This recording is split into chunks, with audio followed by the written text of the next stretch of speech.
This week, the economists who officially decide when recessions start and end declared the recession of 2008 to be over. But if you're one of the millions of Americans who lost your home, your job, or your savings as a consequence of the recession, this news is of little comfort or value. Yes, the economy is growing instead of shrinking, as it was in 2008 and the beginning of 2009. We're gaining private sector jobs each month instead of losing 800,000, as we did the month I took office.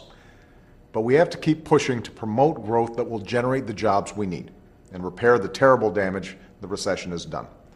That's why I've proposed a series of additional steps: accelerated tax breaks for businesses who buy equipment now, a permanent research and development tax break to promote innovation by American companies, and a new initiative to rebuild America's roads, rails, and runways that will put folks to work and make our country more competitive. Taken together with the small business tax cut and lending plan we passed through Congress last week, these steps will help spur jobs in the short run and strengthen our economy for the long run. Now, the Republicans who want to take over Congress offered their own ideas the other day. Many were the very same policies that led to the economic crisis in the first place, which isn't surprising since many of their leaders were among the architects of that failed policy. It's grounded in the same worn-out philosophy: cut taxes for millionaires and billionaires, cut the rules for Wall Street and the special interests, and cut the middle class loose to fend for itself. That's not a prescription for a better future. It's an echo of a disastrous decade we can't afford to relive.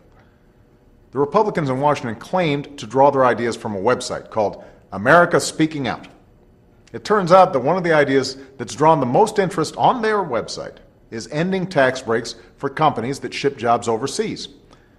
The funny thing is, when we recently closed one of the most egregious loopholes for companies creating jobs overseas, Republicans in Congress were almost unanimously opposed. The Republican leader, John Boehner, attacked us for it and stood up for outsourcing instead of American workers. So America may be speaking out, but Republicans in Congress sure aren't listening. They want to put special interests back in the driver's seat in Washington. They want to roll back the law that will finally stop health insurance companies from denying you coverage on the basis of a pre-existing condition. They want to repeal reforms that will finally protect hardworking families from hidden rates and penalties every time they use a credit card, make a mortgage payment, or take out a student loan. And for all their talk about reining in spending and getting our deficits under control, they want to borrow another $700 billion and use it to give tax cuts to millionaires and billionaires. On average, that's a tax cut of about $100,000 for millionaires.